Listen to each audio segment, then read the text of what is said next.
জুবিনদাৰ জীৱনৰ এই কথাখিনি আছিল 2011 চনৰ বুধবাৰৰ ৰাতিপুৱাৰ কথা। এবাৰ শুনিবচোন, মন চুই যাব। জুবিন গাৰ্গ, বহুত ভোক লাগিছে, দুটা লুচি খাই আহোঁ। তহঁতে গাড়ীখনতে অলপ বহ। জুবিন গাৰ্গ, ঐ দোকানী, খাবলৈ কি আছে?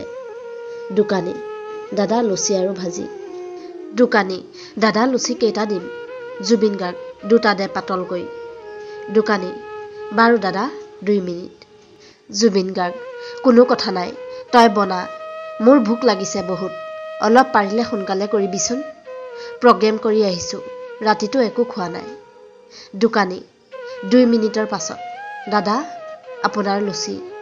জুবিন গাৰ্গ, দে, তই সাংঘাতিক বহুত ভাল বনাইছ দেখোন। দোকানী, মিচিকিয়াই হাঁহি মাৰি, নহয় দিয়ক দাদা। জুবিন গাৰ্গ, তই চব্জি কি দি বনাইছ? দোকানী, দাদা পানীলাও, আলু আৰু মটৰ। জুবিন গাৰ্গ, তই একদম গাঁৱলীয়া ষ্টাইলত বনাইছ দেখোন। দোকানী, হয় দাদা, একদম গাঁৱলীয়া ষ্টাইলত বনাইছোঁ, আমি ঘৰত এনেকৈয়ে খাওঁ। দোকানী, দাদা ইমান ডাঙৰ মানুহ, দাদাক ক'ত বহিব দিম বাৰু? ভাল চকী এখনো নাই। দাদা, বেয়া নাপায় যদি এই টেবুলখনতে বহি খাওক। জুবিন গাৰ্গ, হ'ব দে, একো নহয়, মই থিয় হৈ খাম, কিন্তু পাছত গৈ টেবুলখনত বহি খালে। জুবিন গাৰ্গ, তই লুচি ভাজি বহুত সাংঘাতিক বনাইছ দেখোন, ভাল লাগিল খাই। দোকানী, নাজানো আৰু দাদা, আপুনি ভাল পালে ভাল লাগিল। জুবিন গাৰ্গ, জুবিন দাই হঠাতে ক'লে, তই 11জন মানুহৰ কাৰণে এতিয়া লুচি বনাব পাৰিবিনে? দোকানী, দাদা পাৰিম। জুবিন গাৰ্গ, জুবিন দাই লগৰ কেইজনক মাতিলে, ঐ তহঁতেও আহ লুচি খাবলৈ। লগৰ কেইজনে দোকানৰ ওচৰলৈ আহি ক'লে, দাদা কি হ'ল? জুবিন গাৰ্গ, তহঁতৰো ভোক লাগিছে, গতিকে ইয়াতে খাই ল। লগৰ কেইজনে আফচোচ কৰি ক'লে, দাদা আমি ইয়াত নাখাওঁ, তহঁতে খাচোন, ভাল পাবি। লগৰ কেইজনে আফচোচ কৰি খালে। খোৱাৰ পাছত জুবিন দাই দোকানীজনক সুধিলে, ঐ দোকানী, কিমান টকা হ'ল? দাদা 1 প্লেটত 10 টকাকৈ। জুবিন গাৰ্গ, জুবিন দাৰ পকেটত যিমানখিনি টকা আছিল সিমানখিনি টকা দি ক'লে, ঐ দোকানী, এয়া ল।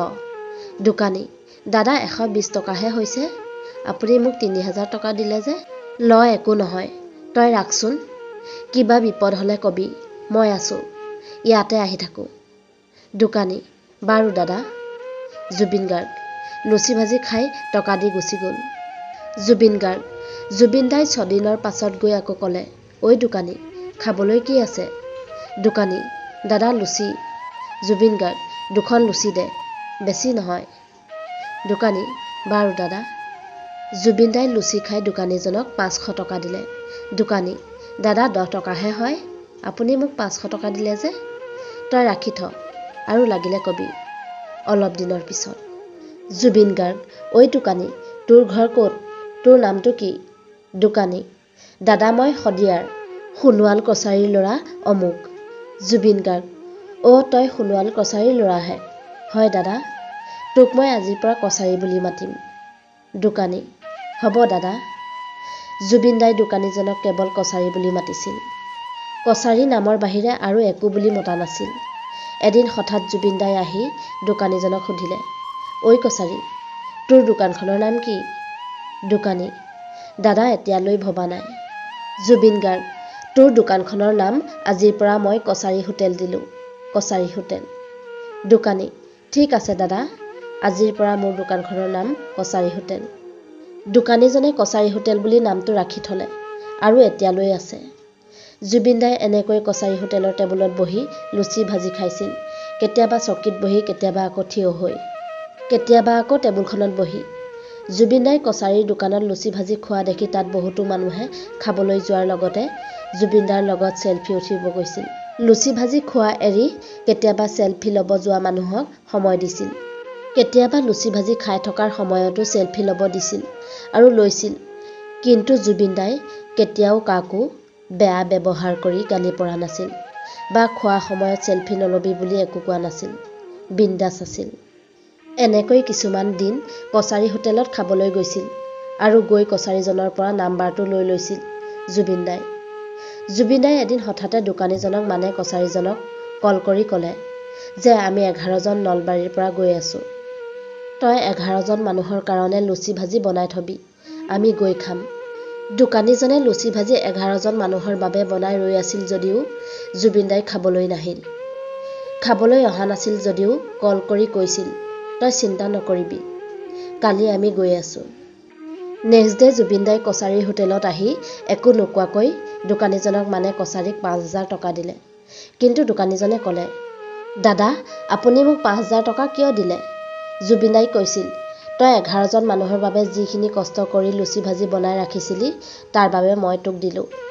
দোকানীজনে ক'লে, দাদা মই সেই 11জন মানুহৰ লুচি ভাজিখিনি বেচি দিলোঁ। জুবিন দাই ক'লে, কোনো কথা নাই, ৰাখি থ তই। এই বুলি কৈ জুবিন দাই কছাৰীক ক'লে, কছাৰী মই আজি লুচি বনাম, তই চাই থাক। দোকানীজনে মানে কছাৰীয়ে ক'লে, দাদা আপুনি বনাব নোৱাৰিব। জুবিন দাই ক'লে, কছাৰী তই চাই গৈ থাক, মই আজি লুচি বনাম। জুবিন দাই আটা মাৰিলে, আটা মাৰি লুচি বেলিলে। লুচিটো বেলোতে বেকা-বেকি হ'ল। তাক লৈ জুবিন দাই ক'লে, কছাৰী লুচিটো দেখোন কিবা বেকা-বেকি হৈ গ'ল। আৰু হাঁহি হাঁহি জুবিন দাই ক'লে, একো নাই কছাৰী, শদিয়া আৰু ধুবুৰী গৈ একেবাৰে চিন পালেগৈ। এনেকৈ হাঁহি ধেমালি কৰি লুচি বনাই খালে। জুবিন দাই লুচি ভাজি বনাই খাই যোৱাৰ পাছত কছাৰীজনক মৰমত 5,000 টকা দিলে আৰু ক'লে, তই এইখিনি ৰাখ, তোক মই মৰমত এইখিনি দিছোঁ। তেনেকৈ কোৱাৰ বাবে কছাৰীজনে টকাখিনি ৰাখিলে। জুবিন দাই মৰমত দিয়া 5,000 টকাখিনিয়ে কছাৰীজনে এটা টিভি ল'লে। জুবিন দাৰ নামত যিটো টিভি আজিলৈ আছে কছাৰীজনৰ ঘৰত, টিভিটো নাচায়, কিন্তু জুবিন দাই মৰমত দিয়াৰ বাবে 2011 চনৰ পৰা আজিলৈ ধুনীয়াকৈ সাজি ৰাখিছে। এয়াই হৈছে জুবিন দাৰ মৰম মানুহৰ বাবে। জুবিন দাৰ এই মৰমৰ কাৰণে হয়তো আজি কোনো স্বাৰ্থ নোহোৱাকৈ অসমৰ মানুহে কান্দিছে। আপুনি কান্দিছে, মই কান্দিছোঁ, মোৰ ঘৰৰ মানুহে জুবিন দাক লৈ কান্দিছে। জুবিন দাৰ এই কাহিনীটো ভাল লাগিল বাবে ফেচবুকৰ পৰা কপি কৰি সাঁচি ৰাখিলোঁ। এই কছাৰী হোটেলখন GMCHৰ সন্মুখত এতিয়াও আছে। পষ্টটো সংগৃহীত। ধন্যবাদ।